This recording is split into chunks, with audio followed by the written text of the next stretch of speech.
Assalamualaikum warahmatullahi wabarakatuh. Hai semuanya, kembali lagi bersama Kamal di sini. Pada kesempatan kali ini, kita bakal ngomongin cara mengatur uang dalam konsep Islam.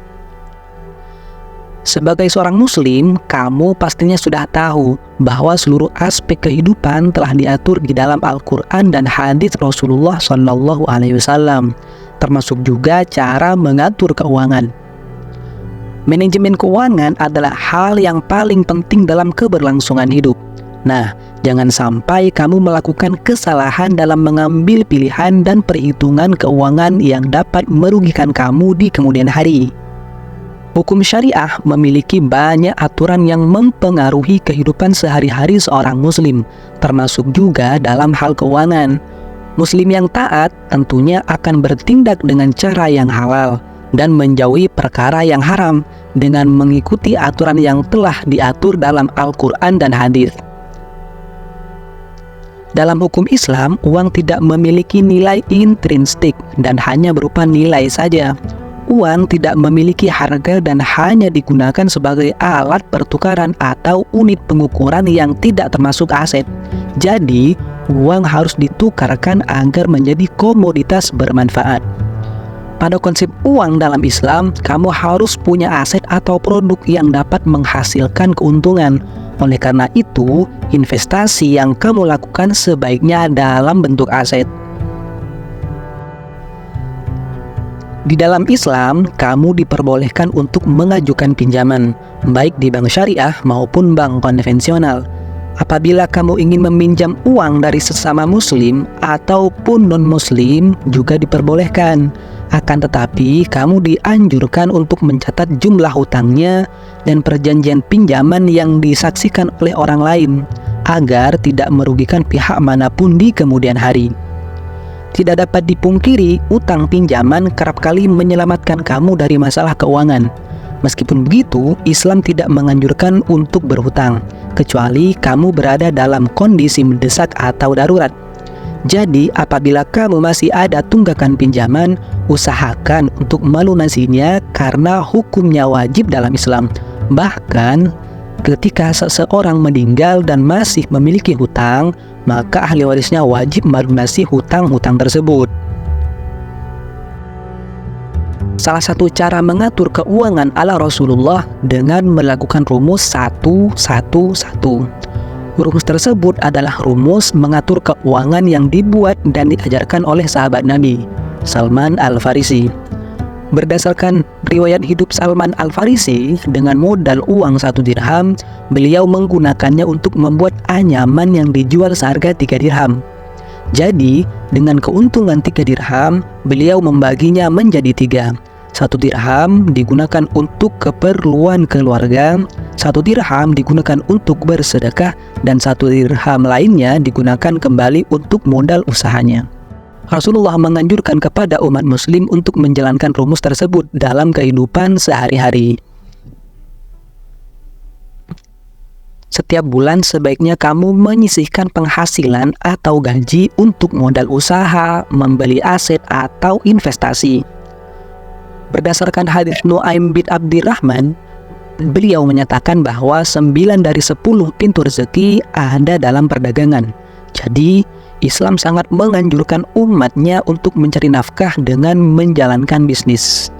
Islam juga mengajarkan untuk menyisihkan uang untuk menambah modal usaha atau dijadikan sebagai aset investasi. Jangan sampai hasil keuntungan usahanya digunakan untuk keperluan konsumtif.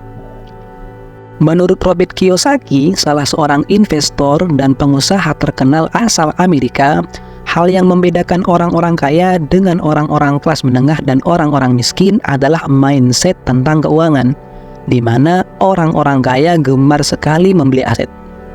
Sedangkan orang-orang kelas menengah dan orang miskin menghabiskan uangnya untuk kebutuhan konsumtif. Terkadang orang-orang kelas menengah menganggap bahwa mereka telah membeli aset, padahal mereka membeli liabilitas atau barang konsumtif. Liabilitas merupakan barang yang mendatangkan pengeluaran, sedangkan aset merupakan barang atau modal yang dapat menghasilkan keuntungan. Contohnya, Kamu mengajukan pinjaman untuk membeli mobil agar dapat dipamerkan pada orang-orang terdekat dan sahabat, atau hanya untuk menjaga gengsi. Pada akhirnya, kamu terbebani hutang, biaya perawatan, dan biaya lainnya. Hal ini sudah termasuk dalam liabilitas. Sedangkan aset, contohnya kamu membeli mobil yang digunakan untuk usaha barang logistik atau jualan. Hasil keuntungan dari mobil yang dimanfaatkan untuk usaha ini jumlahnya lebih besar daripada cicilan. Bagi banyak orang, menabung sebagian dari penghasilan mungkin agak sulit. Kerap kali orang-orang merasa penghasilannya berkurang karena harus menyisihkan uang untuk ditabung. Namun, nyatanya selama beratus-ratus tahun, menabung telah membantu banyak kehidupan manusia untuk menyiapkan kehidupan yang lebih baik di masa depan. Umumnya, manfaat dari tabungan mulai dapat dirasakan ketika uang yang ditabung telah terkumpul banyak. Dengan demikian, kamu memiliki tabungan dan cadangan uang yang dapat digunakan kapan saja. Jadi, cara menabung menurut Islam adalah dengan menyisihkan uang sedikit demi sedikit mulai dari sekarang. Misalnya, kamu menyisihkan Rp100.000 per bulan, maka dalam setahun uang kamu akan terkumpul sebanyak Rp1.200.000. Jumlah ini tentunya akan bertambah seiring waktu berjalan.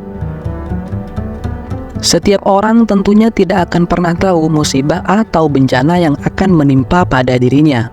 Sebab itu, kamu seharusnya selalu berikhtiar dan selalu berusaha untuk berjaga-jaga dalam menghadapi masa depan, yakni dengan memiliki dana darurat. Layaknya tabungan, dana darurat juga adalah salah satu hal yang harus dimiliki oleh setiap muslim.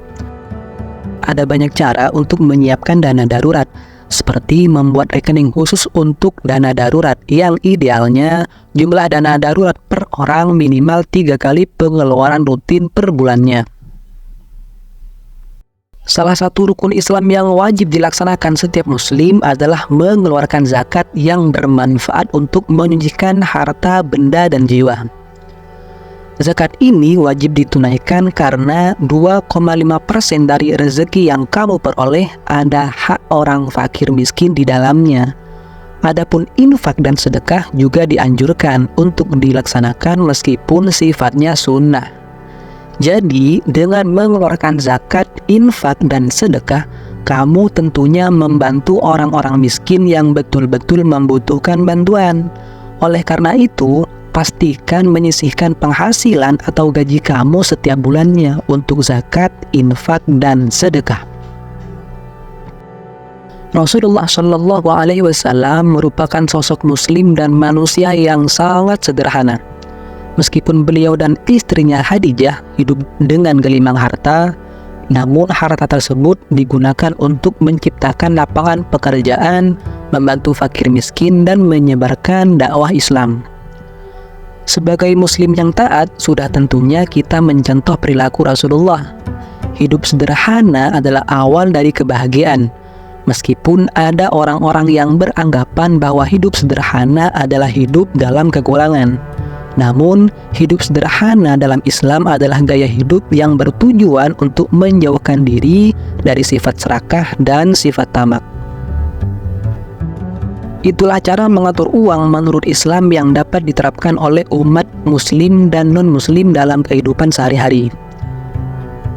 Mulailah hidup sederhana dan hemat dari sekarang. Aturlah pendapatan dan pengeluaran dengan terencana dan terstruktur. Hindari membeli segala sesuatu yang tidak dibutuhkan.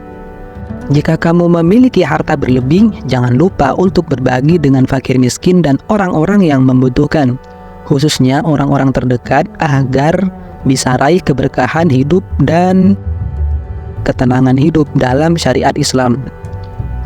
Semoga video ini bermanfaat bagi kita semua. Terima kasih telah menonton video ini sampai selesai. Jika kamu suka dengan video ini, silahkan like, komen, dan subscribe agar kamu tidak ketinggalan info menarik lainnya. See you next time. Wassalamualaikum warahmatullahi wabarakatuh.